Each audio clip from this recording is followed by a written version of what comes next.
Ceux qui font des révolutions à moitié n'ont fait que se creuser un tombeau. Saint-Just.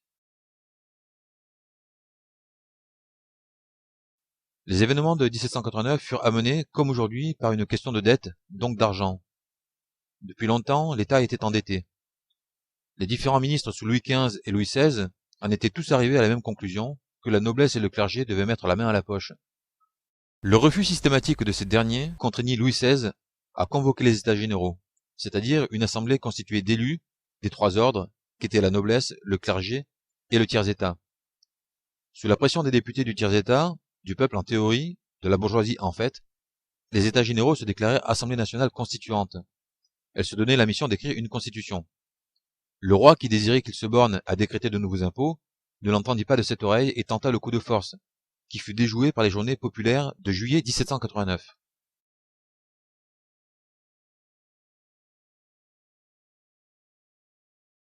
Le peuple, les sans-culottes, les sans-dents, avait servi de bélier à la bourgeoisie, non pour la mettre au pouvoir, puisqu'elle y était déjà ou presque, mais pour assurer son pouvoir. L'Assemblée constituante, composée de nobles et de bourgeois, ne tarda pas à révéler son vrai visage et à bâtir un système aristo-bourgeois, ultralibéral comme on dirait aujourd'hui, tout en faveur des riches, un système qui s'accommodait parfaitement de la monarchie tant que le roi restait une potiche. Les sans-culottes, les jacobins, les révolutionnaires virent clair dans leur jeu dès le début et dénoncèrent cette politique. Eux-mêmes n'étaient pas fondamentalement hostiles à la monarchie, pourvu que les droits du peuple soient respectés. Mais le roi ne soupirait qu'après la restauration de sa puissance et ne vit bientôt de salut que dans le recours à des troupes mercenaires. Il s'enfuit mais fut arrêté à Varennes et ramené à Paris.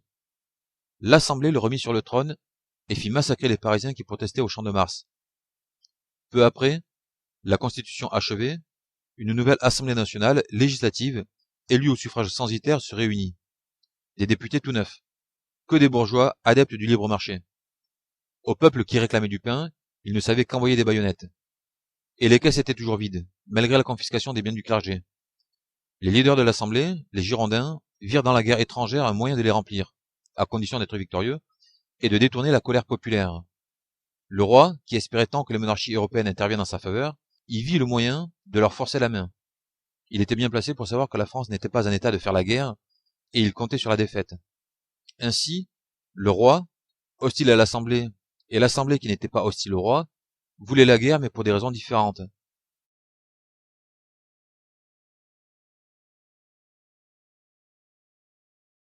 Comme prévu, la campagne de 1792 fut un désastre. Les Austro-Prussiens allaient bientôt pouvoir marcher sur Paris. La France avait à sa tête un roi qui avait toujours fait cavalier seul et voulait perdre la guerre, et une assemblée qui n'avait rien fait pour le peuple, sans lequel il était impossible de gagner la guerre, dans laquelle elle avait plongé le pays, et qui défendait encore la monarchie. C'est dans ce contexte de patrie en danger que les révolutionnaires appelèrent au sursaut national, et que fédérés des départements et sans-culottes parisiens prirent les Tuileries le 10 août 92, contraignirent l'Assemblée à destituer le roi et à se dissoudre elle-même en convoquant une nouvelle Assemblée constituante, la Convention. Le succès de cette journée avait été assuré par une commune insurrectionnelle composée de délégués de chacune des 48 sections de Paris, mise en place manu militari dans la nuit, et qui assura le pouvoir révolutionnaire dans l'intervalle.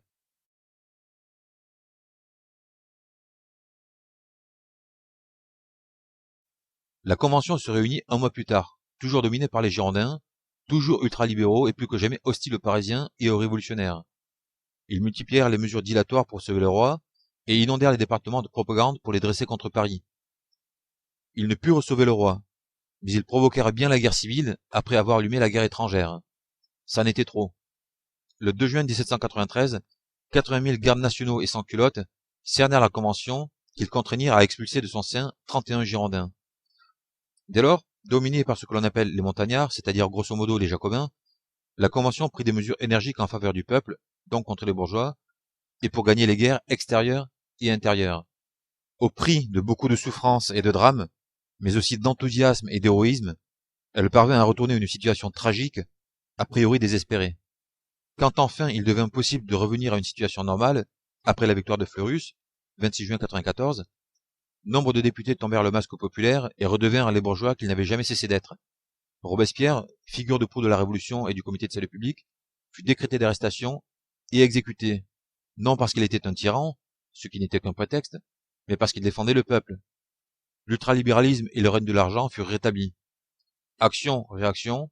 Un an plus tard, les Parisiens, littéralement affamés, se soulevèrent à 2 reprises, les premiers Germinal et premiers Prairial, et investirent la Convention au cri de Dupin et la Constitution de 1793. Mais sans chef, sans plan, sans organisation, ils furent refoulés, écrasés et désarmés. Rideau. Qu'est-ce que la Révolution française?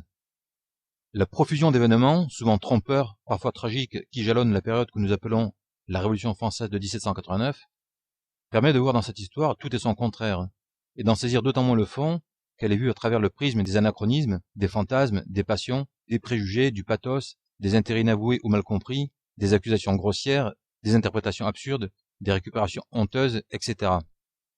La trame de la Révolution est pourtant fort simple.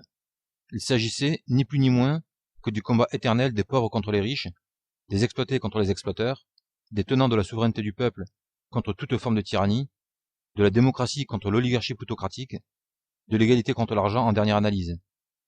Mais le système monétaire est, par définition, le royaume de l'argent. Il est naturel que l'argent règne.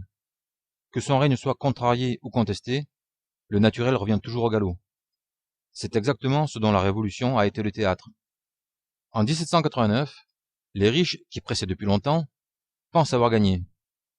Mais une opposition populaire, égalitaire, démocratique, patriotique prend corps et se renforce jusqu'à être un moment la plus forte, en 1793. Les riches, les bourgeois, sont alors dans leurs petits souliers. Mais les limites conceptuelles des révolutionnaires, liées aux impossibilités de leur temps, et les contradictions internes à leur mouvement qui en résultaient, devaient les conduire à l'échec et provoquer fatalement le retour en force des riches qui eut lieu en 1794 et marqua la fin de la Révolution, c'est-à-dire de la montée en puissance des aspirations populaires et du mouvement révolutionnaire. C'est l'échec des révolutionnaires, concrétisé par l'exécution de Robespierre, qui marque la fin de la Révolution et l'avènement du règne incontesté de l'argent jusqu'à nos jours. Hors de cette lecture, la Révolution française est incompréhensible et n'a même ni début ni fin.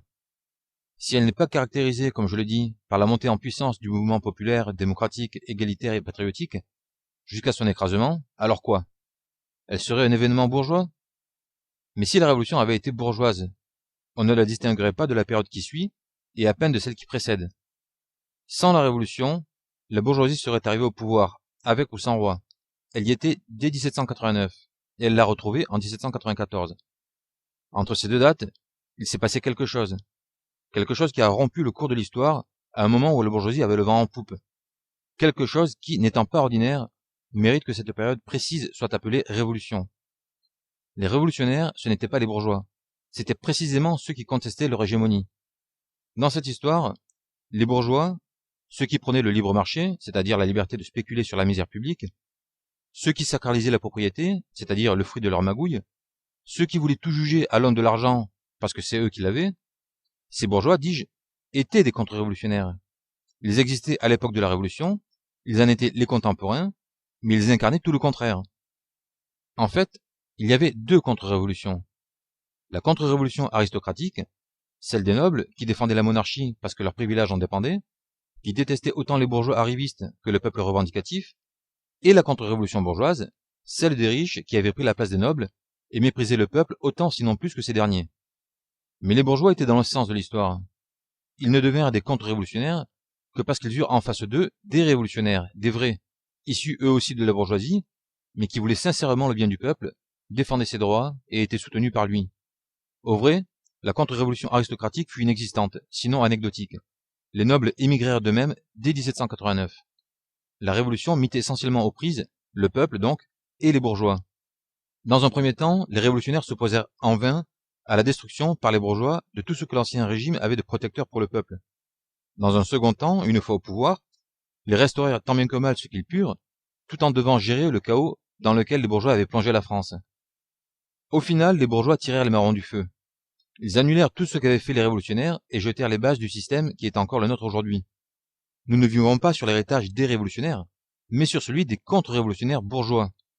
La République a bien été proclamée par nécessité sous l'impulsion des révolutionnaires en 1792, mais la République façonnée ensuite par les bourgeois n'a rien à voir.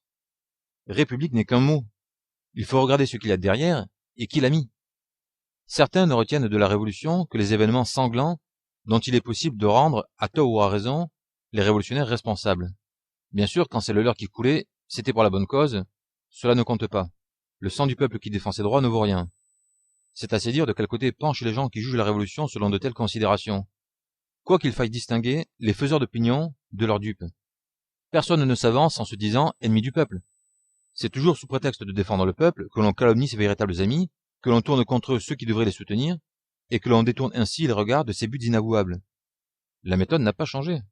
Regardez comment fonctionnent aujourd'hui les ennemis du peuple, et imaginez le bout qui a été déversé sur les révolutionnaires depuis 200 ans. Il n'est donc pas étonnant que certains aient embrassé en théorie la cause de ceux qu'ils auraient combattus en réalité, comme ils le font aujourd'hui, confrontés au même problème. Le véritable drame des révolutionnaires, c'est d'avoir échoué.